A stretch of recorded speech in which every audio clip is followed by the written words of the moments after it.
Not കോയിൻ്റെ കാര്യത്തിൽ just ഒരു analysis പറയാം.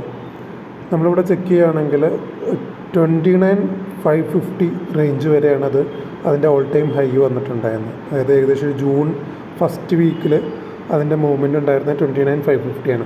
ആ റേഞ്ചിൽ നിന്ന് അത് ഒന്നിച്ചൊരു ഷാർപ്പായിട്ടുള്ള ഡൗൺ മൂവ്മെൻറ്റ് വന്നിട്ടുള്ളത് ഏകദേശം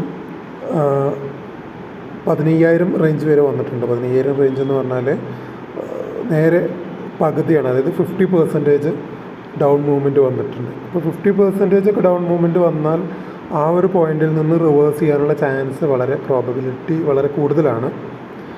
രണ്ടാമത്തെ കാര്യം എന്ന് പറയുന്നത്, ഇവിടെ ഇപ്പോൾ നിലവിൽ നമുക്കിങ്ങനെ ഒരു ട്രെൻഡ് ബിൽഡ് ചെയ്ത് വരുന്നുണ്ട്. ജസ്റ്റ് അപ്സൈഡിലേക്ക് ഒരു ട്രെൻഡ് ബിൽഡ് ചെയ്ത് വരുന്നുണ്ട് എന്നുള്ളത് രണ്ടാമത്തെ കാര്യമാണ്.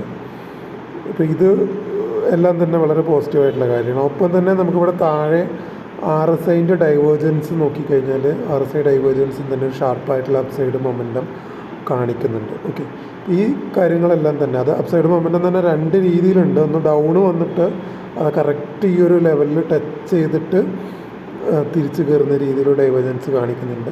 അപ്പോൾ ഇങ്ങനെ ഒരുപാട് കാര്യങ്ങൾ വെച്ച് നോക്കിക്കഴിഞ്ഞാൽ നോട്ട് കോയിൻ്റെ ഒരു മൂവ്മെൻറ്റ് ഇനി അപ്സൈഡ് വരാനുള്ള വളരെ നല്ല രീതിയിലുള്ള റീസൺസ് ഇവിടെ കാണുന്നുണ്ട്.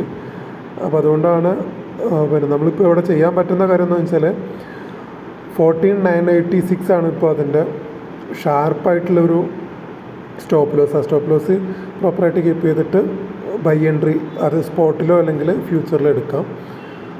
അതുപോലെ തന്നെ അതിന് പറ്റുന്ന തൊട്ട് താഴെയുള്ള രണ്ട് സ്റ്റോപ്പ് ലോസുകൾ 14,620 ഉണ്ട്. അതുപോലെ തന്നെ 14,200 റേഞ്ചിലും നമുക്ക് സ്റ്റോപ്പ് ലോസ് വെക്കാം. അതിൻ്റെ ഒരു നിയറസ്റ്റ് ആയിട്ടുള്ള ലോ ലെവലുകളാണത്.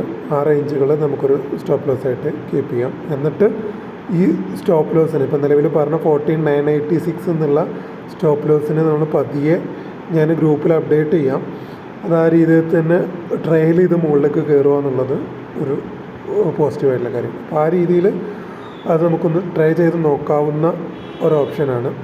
അത് റീസെൻ്റായിട്ട് അത് വരുവാണെങ്കിൽ നല്ല മൂവ്മെൻറ്റ് കിട്ടിക്കഴിഞ്ഞാൽ, നമ്മൾ പ്രതീക്ഷിച്ച രീതിയിലുള്ള മൂവ്മെൻറ്റ് കിട്ടിക്കഴിഞ്ഞാൽ 19,555 വരെ ഒരു വൺ സൈഡ് ഒറ്റയടിക്കുള്ളൊരു മൂവ്മെൻറ്റ് വരാനുള്ള നല്ല പോസിബിലിറ്റി കാണുന്നുണ്ട്. അതായത് ഈ റേഞ്ച് ഇതിൻ്റെ ട്രെൻഡ് ലൈൻ വരുന്നുണ്ടല്ലോ, ഈ ട്രെൻഡ് ലൈൻ പാസ് ചെയ്യുന്നതിൻ്റെ ഈ റേഞ്ച് വരെ കട്ട് ചെയ്യും.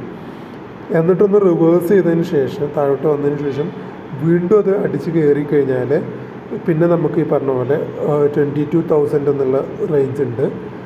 അത് കഴിഞ്ഞാൽ പിന്നെ നെക്സ്റ്റ് റേഞ്ച് എന്ന് പറയുന്നത് 26, പിന്നെ 29 അല്ലെങ്കിൽ 30,000 വരെയുള്ള റേഞ്ചാണ്. ഇത്രയും റേഞ്ചുകൾ, ഇത്രയും പോയിൻറ്റുകൾ അതിനകത്ത് വളരെ ഇമ്പോർട്ടൻ്റ് ആണ്. അപ്പോൾ അത് ഇങ്ങനെ വളരെ ഷാർപ്പായിട്ട് വളരെ പ്രധാനപ്പെട്ടൊരു റേഞ്ചുകളിൽ ഈ മാർക്കറ്റ് നിൽക്കുന്നത് കൊണ്ടാണ് ഞാനിവിടെ അത് പ്രത്യേകം മാർക്ക് ചെയ്ത് ഒരു സ്ക്രീൻ റെക്കോർഡർ രൂപത്തിൽ തന്നെ അത് പറയാമെന്ന് വിചാരിച്ചത്. എല്ലാ ആളുകൾക്കും ചിലപ്പോൾ ഇതിൻ്റെ ടെക്നിക്കൽ ടേംസ് മനസ്സിലായിക്കൊള്ളുന്നില്ല. പക്ഷേ പിന്നെ ചെറിയ രീതിയിലെങ്കിലും മനസ്സിലാവുന്ന ആളുകൾക്ക്, താല്പര്യമുള്ളവർക്ക് വേണമെങ്കിൽ അപ്സൈഡ് ട്രെൻഡിൽ ട്രേഡ് എടുക്കാം. നമുക്കിവിടെ റിസ്ക് റിവാർഡ് റേഷ്യോ വളരെ കുറവാണ് എന്നുള്ളതാണ് അതിൻ്റെ. അതായത് റിസ്ക് കുറവും നമുക്ക് റിവാർഡ് കിട്ടുന്നത് വളരെ കൂടുതൽ അതിനകത്ത് റിവാർഡ് വരാനുള്ള പോസിബിലിറ്റി ഉണ്ടെന്നുള്ളതാണ് ഏറ്റവും പ്രധാനപ്പെട്ട കാര്യം.